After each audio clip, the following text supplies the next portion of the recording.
Assalamualaikum. Selamat datang di channel Lendor, Legenda Horor.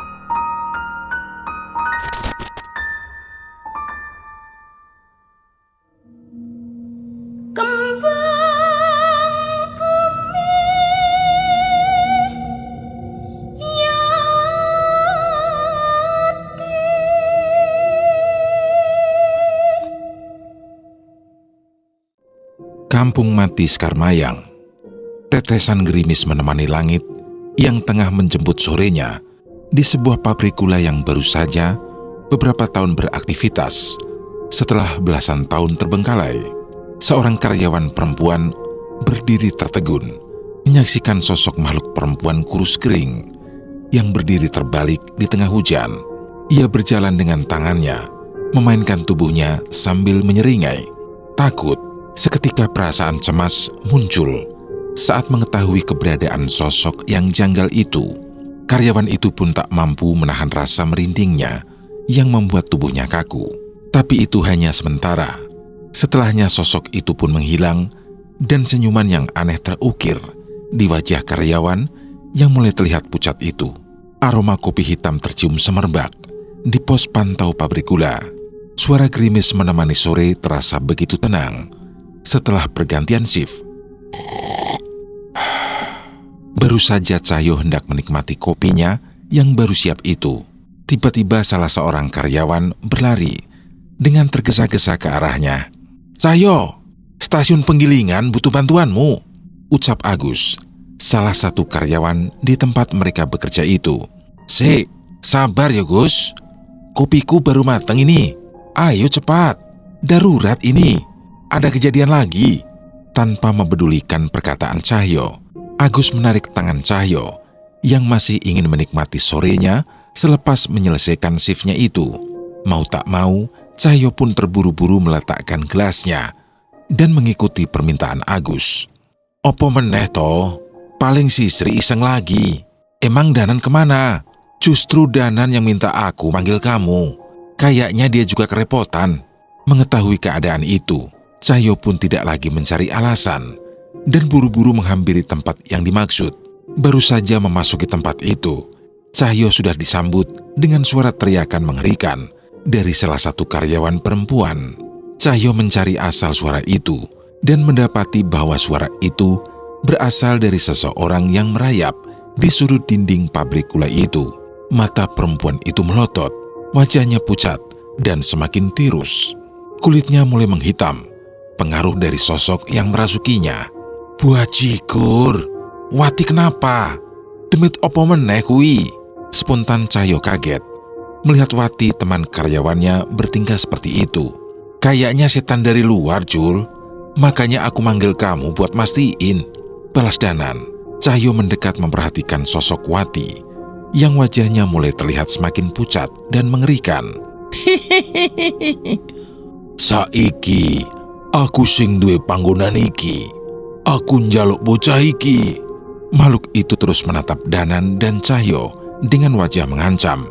Makhluk itu mulai menghantamkan kepala Wati ke dinding berkali-kali hingga darah mulai menetes di pelipisnya. "Danan!" Cahyo memberi isyarat pada Danan dan segera berlari dan memanjat peralatan di sekitarnya. Danan segera melantunkan ayat-ayat suci dengan lantang hingga sosok yang merasuki Wati berteriak menggila. "Wah, panas!" Sosok itu tersiksa hingga menjatuhkan dirinya. Dengan sigap Cahyo menangkap tubuh Wati yang kerasukan itu. Namun sosok itu terus meronta hingga Cahyo kewalahan. Cahyo menahan tubuh Wati. Ia meletakkan tangannya di kepala Wati sambil membacakan doa untuk mengusir sosok itu dari tubuhnya.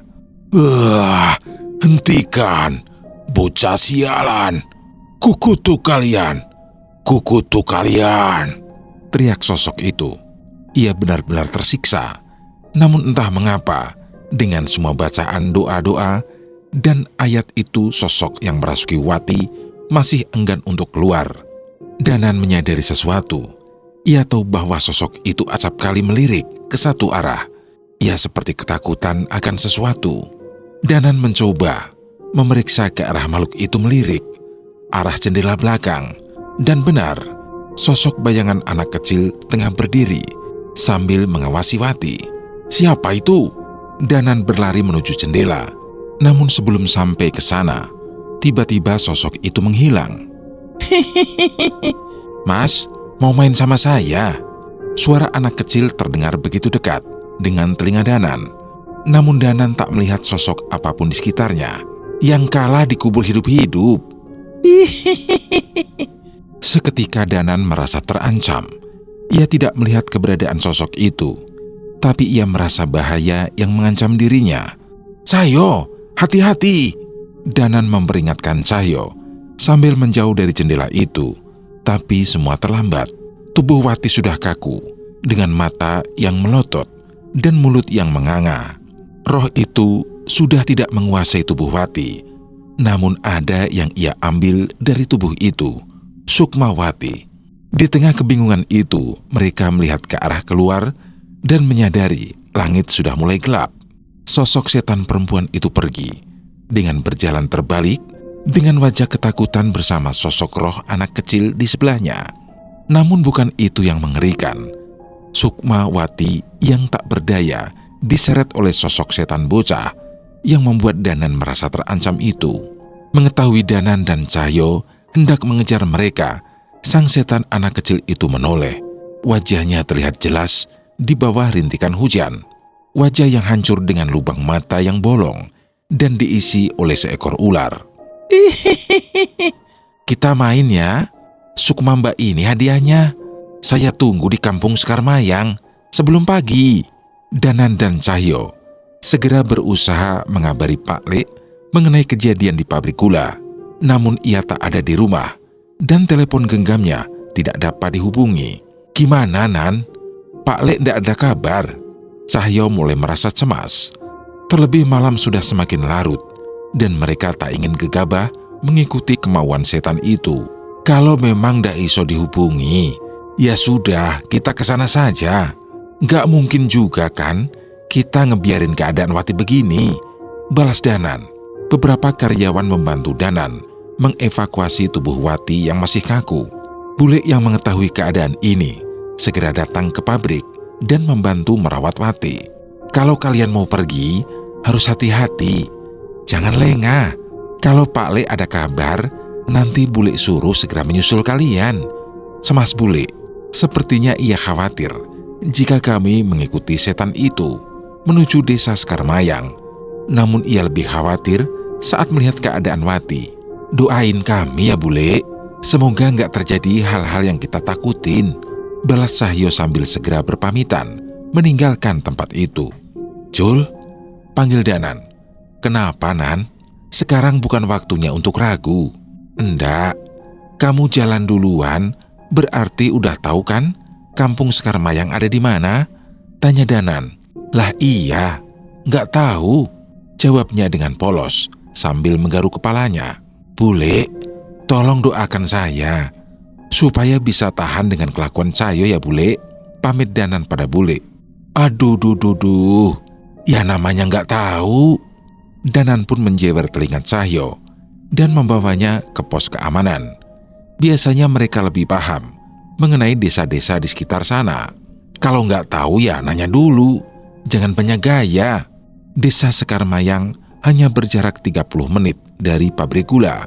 Namun saat mengetahui tentang desa itu dari salah satu karyawan, mereka mendapat kabar bahwa sudah jarang berjumpa dengan warga desa Sekarmayang. Padahal desa itu adalah salah satu penghasil sayuran, memasok di beberapa pasar di sekitar sana. Suara knalpot Vespa tua Cahyo terdengar menggema sepanjang perjalanan melintasi jalur-jalur pinggir perkebunan dan hutan. Namun tak begitu lama mereka pun sampai di depan sebuah gapura yang menunjukkan nama sebuah kampung, Sekarmayang. Kampung Sekarmayang tidak terlalu dipadati penduduk. Rumah-rumah di sana saling memiliki jarak. Biasanya ada kebun dan lahan yang membatasi tiap rumah di sana. Lampu-lampu rumah menyala, namun lampu yang menerangi jalan benar-benar hanya sedikit. Masih terlihat beberapa warga yang menikmati kopi di teras rumah. Dan ada juga yang berpapasan dengan Danan dan Cahyo. Merasa suara motornya mengganggu, Cahyo pun memarkirkan motornya di tempat yang cukup luas. "Kita harus kemana, Nan? Kita sudah sampai di desa yang dikatakan makhluk itu," ucap Cahyo. Danan masih terlihat bingung. Ia melihat sekitar, namun tidak menemukan petunjuk apapun. Keadaan di sana sama saja, seperti keadaan desa biasa di malam hari. "Kita tanya warga desa yang masih bangun saja, Jul," balas Danan. Mereka mencari keberadaan warga desa tersebut. Ada beberapa anak yang masih bermain di sekitar pohon bambu dan rumahnya masih menyala. "Dek, bapak atau ibunya ada?" tanya Cahyo kepada anak-anak itu. "Ya adalah, Mas. Emangnya saya yatim piatu?" Mendengar jawaban bocah itu, Cahyo mulai merasa kesal. Tapi Danan dengan cepat menepuk pundaknya untuk memintanya sabar. Enggak gitu, Dek. Ada yang mau kami tanyakan. Boleh dipanggilin sebentar, ndak?" tanya Cahyo lagi. "Enggak," balas anak-anak itu singkat. Cahyo mulai kesal. Danan berusaha menahan Cahyo. Namun anak-anak kecil itu malah tertawa-tawa seperti meledek. Saat itu Danan mulai merasa ada yang aneh dengan keadaan di sekitarnya. "Nan, mukulin anak kecil buat ngasih pelajaran, itu dosa nggak sih?" Cahyo mulai kesal. Danan berusaha menahan Cahyo, namun anak-anak kecil itu malah tertawa-tawa seperti meledek. Saat itu Danan mulai merasa ada yang aneh dengan keadaan di sekitarnya. "Hahaha, jangan galak-galak, Mas. Entar keteknya bau kuda," ledek bocah itu lagi. Anak itu berlari menjauh ke kebun-kebun, dan seorang anak perempuan masih tetap pada tempatnya. Ia masih menertawakan kami, namun sepertinya ia hendak mengatakan sesuatu. "Kalau mau ketemu bapak dan ibu, itu di atas." Setelah mengucapkan kata-kata itu, ia pun ikut berlari menyusul temannya. Danan dan Cahyo tidak mengerti maksud anak-anak itu. Namun sesuai perkataan anak perempuan tadi, mereka pun menengok ke atas. "Nan, Danan," Cahyo menyadarinya. Pohon bambu yang mereka lihat berada di sekitar mereka bukanlah pohon seperti yang mereka kira. Jauh di atas mereka, ada orang-orang yang terlihat begitu tinggi dengan menaiki egrang setinggi pohon bambu. Wajah mereka terlihat begitu pucat, tidak seperti manusia pada umumnya. Mereka berayun-ayun dan berjalan sedikit demi sedikit dengan egrang yang mereka naiki. Apa mereka lakukan, Jul?" Danan mulai waspada, namun makhluk-makhluk itu seperti tak berniat melakukan apapun pada mereka. "Hihihi." Suara anak kecil itu terdengar lagi menertawakan Danan dan Cahyo. Saat itulah mereka tersadar bahwa mereka berada di tempat yang mereka tuju. "Berarti dari tadi yang kita lihat bukan manusia," ucap Danan. Cahyo setuju. Mereka pun melihat sekitar dan menyadari pemandangan yang berbeda. Tiba-tiba rumah yang mereka lihat berubah menjadi tua dan sudah ambruk. Tak ada lampu-lampu yang menyala, namun bulan purnama bersinar begitu terang, menyinari desa yang mulai berkabut itu. "Kampung ini sudah mati," ucap Cahyo. Mereka pun berjalan dengan hati-hati, menghindari makhluk-makhluk yang berdiri di atas egrang itu. Mereka mengikuti arah anak-anak itu, sambil mengawasi sosok-sosok yang berada di atas bambu itu akan mengincar mereka tiba-tiba. Saat makhluk-makhluk itu tak terlihat lagi dari pandangan mereka, mereka pun mempercepat langkah mengikuti suara tawa anak-anak kecil itu. Tawa itu terdengar di antara hutan-hutan berkabut di sekitar mereka. "Ini makin gak beres, Nan," ucap Cahyo. "Terus gimana? Kita balik?" Enggak mungkin kita ninggalin Wati. Kita harus bawa pulang Sukmawati." Cahyo masih kuku dengan pendiriannya. Mereka pun melanjutkan perjalanan dan mulai mendengar suara keramaian tak jauh di hadapan mereka. "Gantian aku yang lompat. Sekepala ya, jangan curang." Suara anak-anak terdengar begitu ramai malam hari, dan saat itu suasana benar-benar berkabut. Sudah jelas itu bukanlah suara anak-anak manusia. Roh anak yang menculik Sukmawati mungkin ada di antara mereka, harap Cahyo. Danan mengangguk mengharapkan hal yang sama. Ia masih mengingat wajah roh anak kecil di pabrik gula yang mengerikan dan bahkan mampu membuat setan yang merasuki Wati itu ketakutan. "Mas," belum sempat mereka melangkah lebih jauh, tiba-tiba terdengar suara anak yang memanggil mereka dari belakang. Danan dan Cahyo menoleh, dan seketika mereka tersentak saat melihat sosok di belakang mereka. Dari balik kabut tiba-tiba muncul sosok anak, bertubuh kurus jangkung yang sedikit lebih tinggi dari mereka. Ia memeluk sebuah kepala di dadanya. "Tinggalkan kampung ini selagi sempat," sosok itu berkata tanpa mencoba mendekat. Danan dan Cahyo melongo melihat sosok yang membuat mereka setengah merinding itu. Mereka tahu anak jangkung itu bukan hantu biasa, namun mereka cukup lega saat tahu setan itu tidak berniat menyakiti mereka. "Apa maksudmu? Itu kepala siapa?" Danan mencoba memperjelas maksud setan itu. "Ini kepala adikku. Kalian pergilah, kecuali kalian ingin menjadi bagian dari kami." Sosok itu berbalik dan berjalan ke dalam kabut dan perlahan menghilang. "Adik," Cahyo mengerutkan dahinya. Ia mulai menebak-nebak mengenai desa ini. "Waktu kalian tidak banyak." Tiba-tiba wajah sosok itu muncul lagi dengan tiba-tiba sambil berteriak tepat di sebelah wajah Danan dan Cahyo. Mereka yang kaget pun terjatuh lemas. Namun sosok itu kembali menghilang begitu saja, meninggalkan mereka. Wajah Danan dan Cahyo pucat. Mereka tak menyangka dengan kemunculan sosok itu. Mereka pun mengatur nafas sebelum kembali berdiri dan memutuskan apa mereka akan mengikuti keinginan setan itu. "Sepertinya sesuatu yang mengerikan terjadi terhadap warga kampung ini," ucap Cahyo. "Benar, mungkin mereka bukan bersarang di sini, tapi mungkin saja mereka memang sudah ada di sini semenjak mereka hidup." Danan dan Cahyo mulai bimbang. Mereka memikirkan semua kemungkinan. "Kita lanjutkan?" tanya Cahyo. "Iya, tapi perkataan setan tadi juga jangan sampai kita abaikan. Jangan lengah." Mereka pun kembali melangkah menuju asal suara anak-anak itu. Samar-samar, Danan dan Cahyo merasakan bahwa sosok tadi masih berada di sekitar mereka dan mengawasi mereka. "Pegangnya kurang tinggi, kebanyakan gaya kamu, nanti jatuh." Saat mereka menembus kabut, mereka disambut dengan pemandangan anak-anak kecil yang sedang asik bermain di bawah cahaya bulan dan diselimuti kabut. Sayangnya, anak-anak yang mereka lihat semua berwajah pucat dan berpakaian lusuh. Luka borok dan tubuh yang meneteskan darah menghiasi tubuh mereka. "Habis leher, sekepala ya?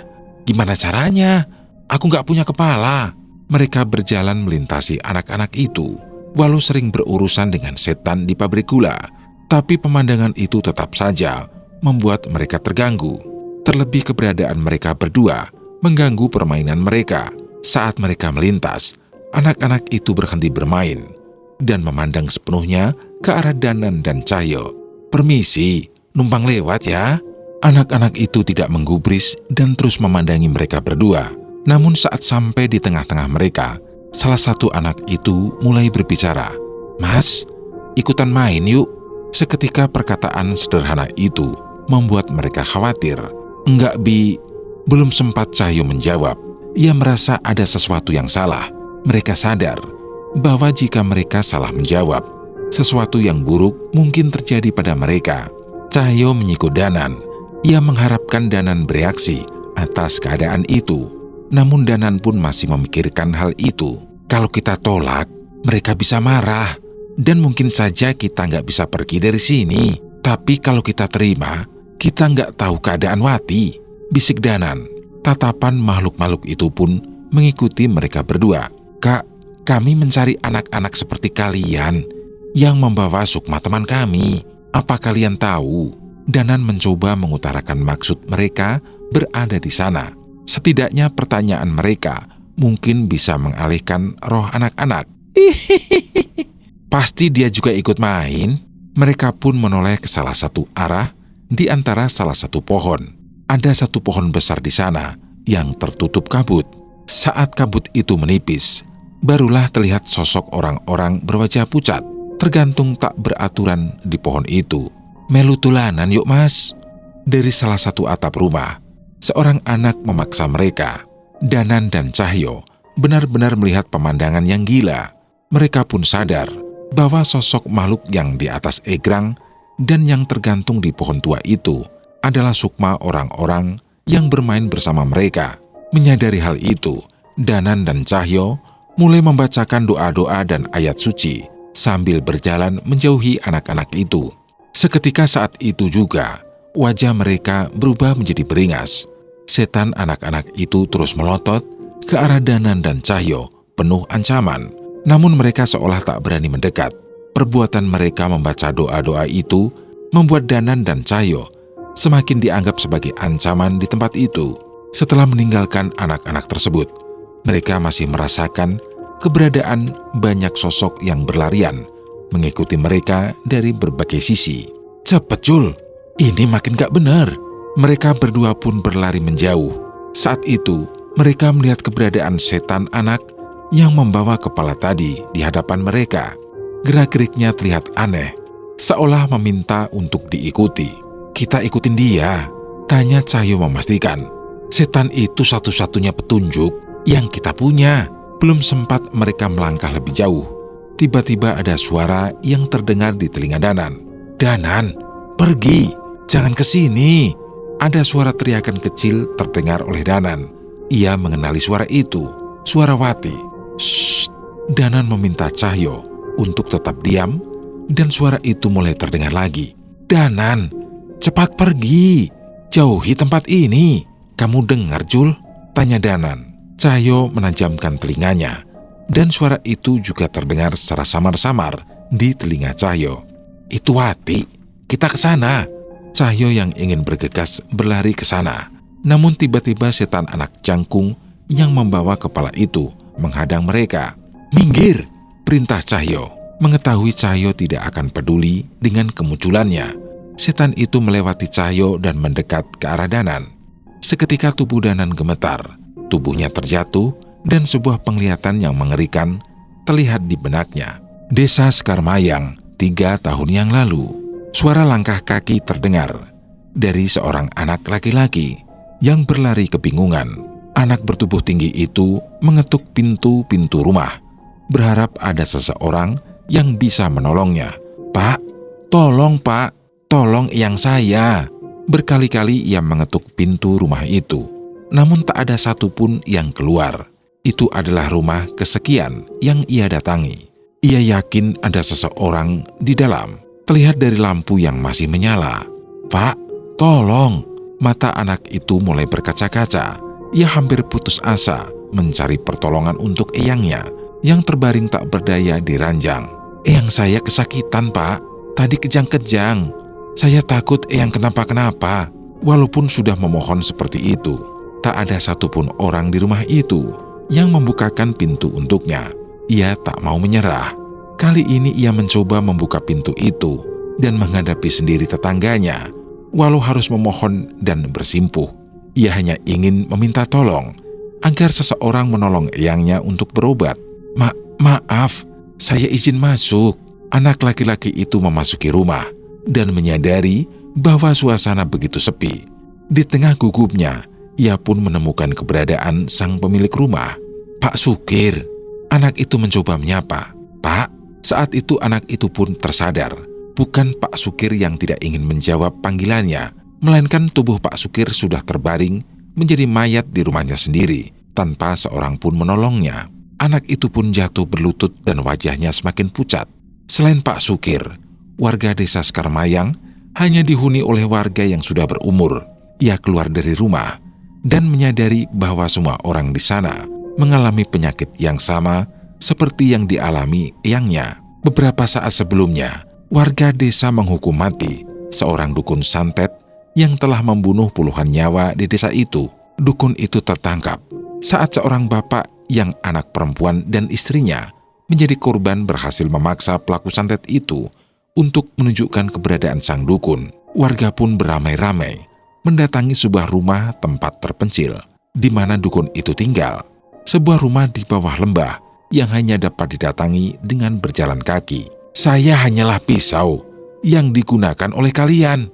Apa yang saya lakukan hanyalah perwujudan niat dari sesama kalian. Dukun itu membela diri saat warga mengepung rumahnya. Warga desa Sekarmayang pun menarik seorang perempuan paruh baya yang meminta sang dukun untuk melakukan santet itu ke hadapannya. "Ampun, saya menyesal, ampun." Perempuan itu menangis dengan wajah yang sudah lebam dan tubuh penuh dengan luka. Tangisan itu tidak berarti di hadapan warga desa. Mereka pun menjambak rambut perempuan itu dan memisahkan kepalanya dari tubuhnya.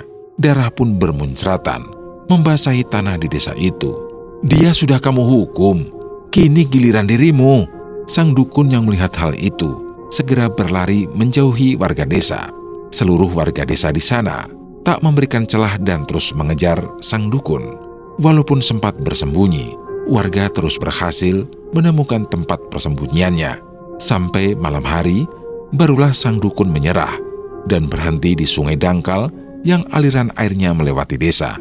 "Kau tidak bisa lari lagi." Warga desa mengepung dukun itu dari kedua ujung sungai. Walau begitu, sang dukun masih tetap berdiam di tengah sungai dan masih mencari celah untuk menyelamatkan dirinya. Warga desa pun tidak sabar.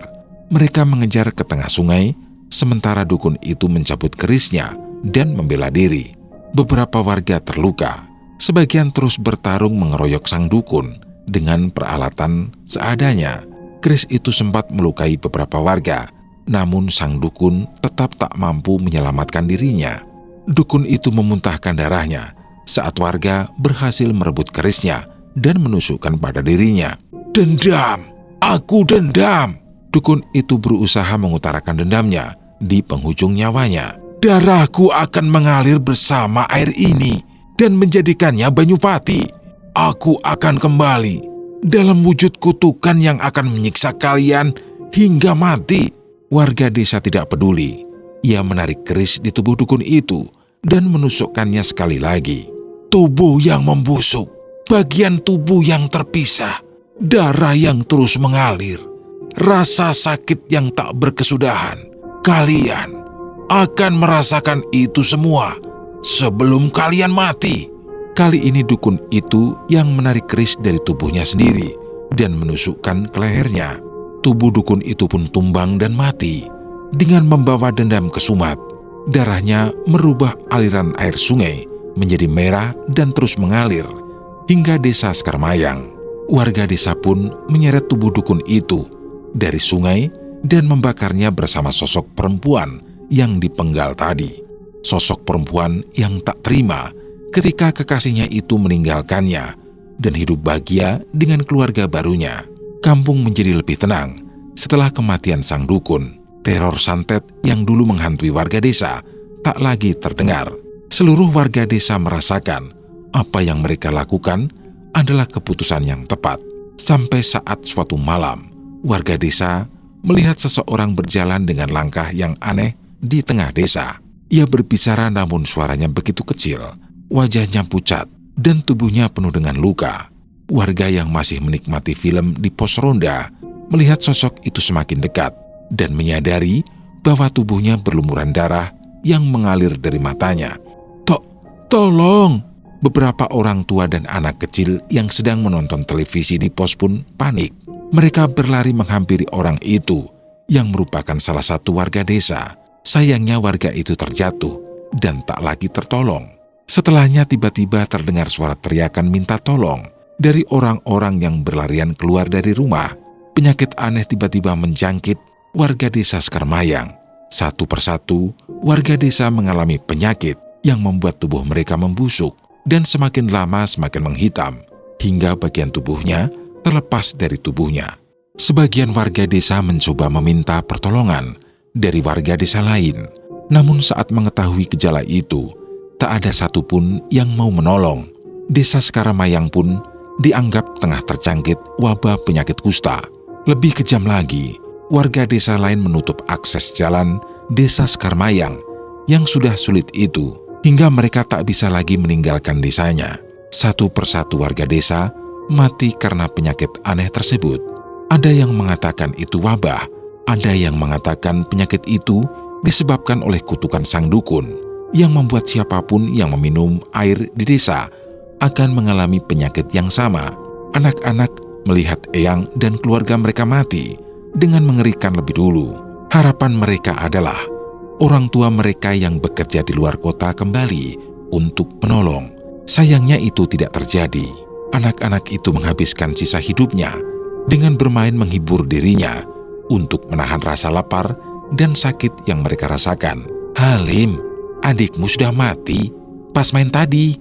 Ini kepalanya," ucap seorang anak yang tubuhnya pun sudah mulai membusuk dan mungkin tak mampu bertahan lebih lama lagi.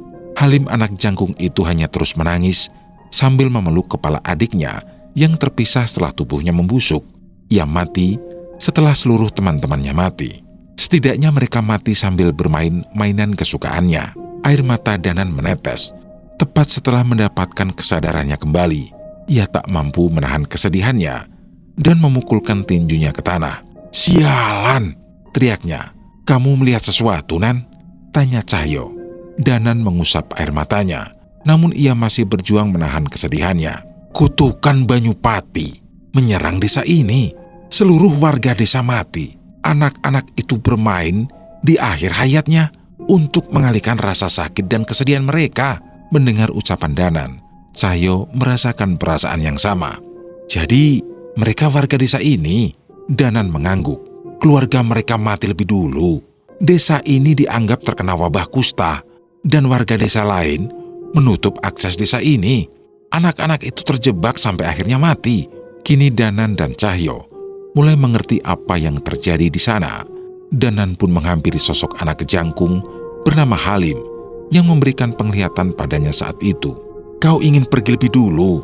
tanya Danan yang bersiap untuk membacakan doa menenangkan Halim. "Aku pergi jika teman-temanku pergi," jawabnya. "Aku mengerti. Aku janji mereka akan pergi dengan tenang," balas Danan.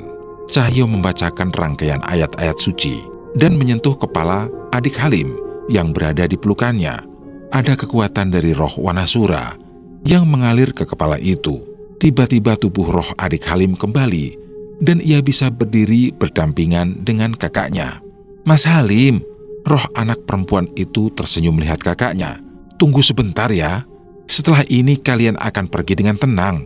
Mainlah dulu dengan kakak dan teman-temanmu," ucap Cahyo.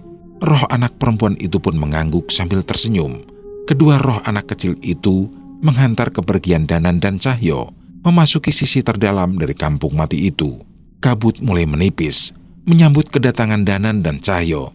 Alih-alih pemandangan sebuah desa, mereka disambut dengan sekumpulan keranda bambu yang berserakan di tengah hutan. "Danan, pergi Danan, jangan mendekat ke sini," suara wanita terdengar di salah satu keranda itu. Ia benar-benar ketakutan dengan segala pemandangan mengerikan yang ada di sekitar mereka. Di keranda yang lain, terlihat sukma-sukma lain yang terperangkap tak mampu berbuat apapun. Sementara di ujung tempat itu, terlihat anak kecil yang mendatangi mereka ke pabrik gula. "Sudah, kami sudah datang. Bebaskan mereka," ucap Cahyo. Alih-alih mendapat jawaban dari anak kecil yang tak memiliki mata itu, mereka justru mendengar suara dari belakang. "Kita belum main, Mas." Kali ini kepala anak kecil yang menggantung turun begitu saja menyambut mereka. Danan dan Cahyo menjaga jarak saat menyadari bahwa mereka tengah dikepung. "Biarkan kami memulangkan kalian dengan tenang. Jangan sakiti siapapun," ucap Danan. "Kami belum ingin tenang. Kami hanya ingin senang." Tawa anak tanpa mata itu. Malam tak hanya tersisa sejenak. Seandainya mereka gagal, maka sukma orang-orang yang terjebak di desa itu tak dapat lagi kembali ke tubuh mereka saat matahari telah terbit. "Mau kalian apa?" tanya Cahyo. "Main, tapi kalian harus membuktikan kalau kalian pantas bermain dengan kami." Hantu anak itu pun berdiri dengan kekuatan hitam yang mengelilingi tubuhnya. Dengan satu acungan tangan, sosok setan perempuan yang meneror pabrik gula sebelumnya muncul. Sayangnya ia tidak sendiri. Ia datang bersama beberapa pocong dan arwah gentayangan. "Sial, kita dipermainkan," ucap Cahyo. Danan melihat wajah Wati yang benar-benar pucat. Pemandangan itu pasti terlihat begitu mengerikan di mata seorang yang awam dengan hal gaib seperti Wati. Dalam sekejap, sosok setan wanita berlari kayang dan mendekati Danan. "Darah! Darah!" Setan itu berteriak dan mencoba menggigit Danan. Namun Danan dengan sigap menghindar. Ia menarik sebuah keris dari sukmanya dan mempersiapkan kemungkinan terburuk. Belum sempat bertindak, di sekitar Danan terjatuh tubuh-tubuh yang terbungkus kain kafan. Perlahan tubuh itu menggeliat dan berusaha untuk berlari. "Wong mati raiso obah." Suara anak-anak kecil itu terdengar tertawa melihat tubuh-tubuh pocong yang menggeliat itu. "Yen obah menteni bocah. Playu!" Setan anak-anak itu pun berlarian di sekitar Danan dan Cahyo. Sementara pocong dan setan-setan suruhan anak tanpa mata itu berusaha mengincar Danan dan Cahyo. "Pergi!" Danan menebaskan kerisnya. Sayangnya setiap tubuh itu terkoyak. Mereka akan terus kembali bangkit dan menyerang Danan dan Cahyo lagi. "Ah, minggir! Wanasura!" Seketika suara raungan terdengar dari tubuh Cahyo. Suara itu disambut dengan suara-suara kera yang mendekat menyambut. Suara roh kera alas wana Marta yang berdiam di tubuh Cahyo. Cahyo menghantamkan tinjunya pada pocong-pocong yang mendekat. Satu persatu dari mereka terpental. Danan tak membuang waktu dan segera membacakan doa-doa pada setiap serangannya, agar serangannya bisa berdampak pada makhluk-makhluk itu. Tanpa disadari, sosok pocong menjilat luka Danan. Ia pun segera berbalik dan menggenggam kepala pocong itu sambil membacakan ayat-ayat ruqyah. "Panas! Panas!" Pocong itu kesakitan. Ia terbakar sebelum akhirnya musnah dari pandangan Danan. Danan menyadari lukanya menghitam. Air liur pocong itu membuat rasa gatal yang amat sangat di lukanya. "Kumpulkan mereka di satu tempat," perintah Danan sambil membaca doa untuk menutupi lukanya. Cahyo tak menahan diri. Ia mengamuk menghantam makhluk-makhluk yang mendekatinya. Ia tak segan-segan memisahkan kepala setan wanita itu hingga mencapik-capik pocong-pocong itu. Ia sangat tahu bahwa serangannya hanya mampu mengulur waktu saja sampai setan-setan itu berhasil ditenangkan oleh Danan. "Sial, mereka terus berdatangan!" teriak Cahyo. Danan terlihat pucat. Lukanya semakin parah, namun ia terus berusaha untuk tenang sambil membacakan doa-doa yang mampu memusnahkan setan-setan itu. "Panas! Panas!" Suara teriakan setan itu bersahutan dengan suara anak-anak kecil yang terus tertawa sambil berlari dan bermain di antara keranda-keranda itu. "Minggir! Sebanyak apa setan-setanmu, bocah sial?" Cahyo kesal, namun ia tidak bisa menganggap remeh setan anak kecil yang mampu memerintah begitu banyak setan di desa ini. Sakit! Panas! Hentikan!" Teriakan setan-setan itu terus terdengar. Namun tanpa sadar, gelapnya malam mulai memudar. Danan dan Cahyo mulai panik. Sayangnya tubuh Danan terlalu lemah, dan Cahyo mulai kelelahan. "Ya!"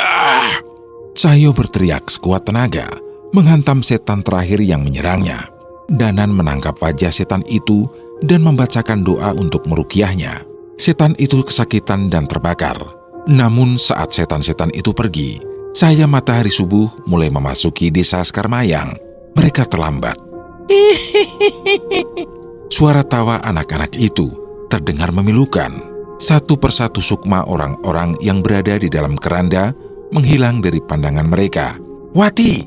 Wati!" teriak Cahyo. Sayangnya, saat Cahyo memaksa membuka keranda itu, Sukmawati sudah tak lagi berada di sana. Ia pun menoleh dengan penuh amarah ke anak yang menguasai desa itu. "Aku menang," ucap setan itu. Cahyo geram. Ia dikuasai oleh amarah dan hendak membalaskan perbuatan setan anak kecil itu. "Brengsek!" Langkah Cahyo terhenti. Keris raga Sukma Danan menancap tepat di depan langkah kaki Cahyo. "Tunggu!" Dengan langkah yang lemah, Danan berusaha untuk berjalan dan mendekat ke setan-setan itu. Ia seperti mengetahui sesuatu. "Mengapa kau melakukan semua ini?" ucap Danan. "Jangan banyak tanya. Anak ini sudah menjadi setan sepenuhnya." Kali ini Danan memukul Cahyo dengan tubuh lemahnya. "Diam dulu. Sukmawati sudah kembali." Cahyo bingung. Rupanya saat Sukmawati menghilang, Danan sempat melakukan raga Sukma untuk menyelamatkan Sukmawati. Tapi tak ia sangka saat pagi tiba, seluruh Sukma itu kembali ke tubuhnya masing-masing. Ancaman setan itu hanya gertakan semata. "Terima kasih ya mas," ucap setan itu. "Kami hanya ingin bermain untuk terakhir kalinya," ucap sosok anak tanpa mata itu. Saat itu seluruh anak-anak di desa berkumpul di sekitar Danan dan Cahyo, termasuk Halim dan adiknya pun mendatangi mereka. "Selama ini, aku yang menjaga desa Sekarmayang. Kami hanya ingin bermain, tidak lebih. Tapi setan-setan itu datang dan mencoba menguasai tempat ini. Mereka ingin menikmati mayat-mayat yang mati dengan tidak wajar. Mereka membawa manusia untuk tersesat di desa ini. Namun mereka tidak lebih kuat dari kami," ucap setan itu. Rupanya selama ini, banyak setan-setan yang berusaha menghuni kampung mati itu. Keberadaan kampung mati membuat setan-setan mudah menakuti manusia dan membuat mereka jatuh ke dalam dosa. Namun setan-setan bocah itulah yang menahan setan-setan itu. "Tapi ini malam terakhir kami. Sudah 1000 hari kami di sini bermain. Saatnya kami menyusul keluarga kami. Kami pergi, namun setan-setan itu tidak. Kami tidak ingin setan-setan itu menguasai kampung kelahiran kami ini." Danan dan Cahyo mulai mengerti mengapa sejak memasuki desa mereka disambut oleh setan-setan anak kecil yang memainkan permainan manusia. "Pada bisa main ular naga panjangnya kan? Mas temenin yuk." Tiba-tiba Cahyo memaksakan senyumnya dengan mata yang berkaca-kaca. Ia tidak menyangka bahwa setan-setan anak itu melakukan usaha terakhirnya untuk melindungi kampungnya yang sudah mati itu. "Tenang saja, kami akan memastikan kampung kalian menjadi tempat yang asri," ucap Danan. Anak tanpa mata itu pun tersenyum sambil mengangguk kepada mereka. Ular naga panjangnya bukan kepalang, menjalar-jalar, selalu kian kemari. Umpan yang lezat itulah yang dicari. Ini dianya yang terbelakang. Suara lagu itu terdengar dari rangkaian roh anak kecil yang membuat rangkaian panjang menyerupai ular naga. Danan dan Cahyo menyatukan tangannya membentuk sebuah terowongan untuk mereka lewati.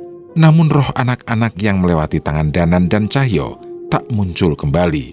Doa-doa dan ayat suci yang mereka bacakan menenangkan roh anak-anak yang melintasi terowongan ular naga yang mereka buat. Sampai tibalah seorang anak jangkung yang berada di urutan terakhir. "Terima kasih ya mas. Aku sempat khawatir kalian tidak akan selamat," ucap Halim. Danan dan Cahyo tersenyum melihat roh anak pemberani itu.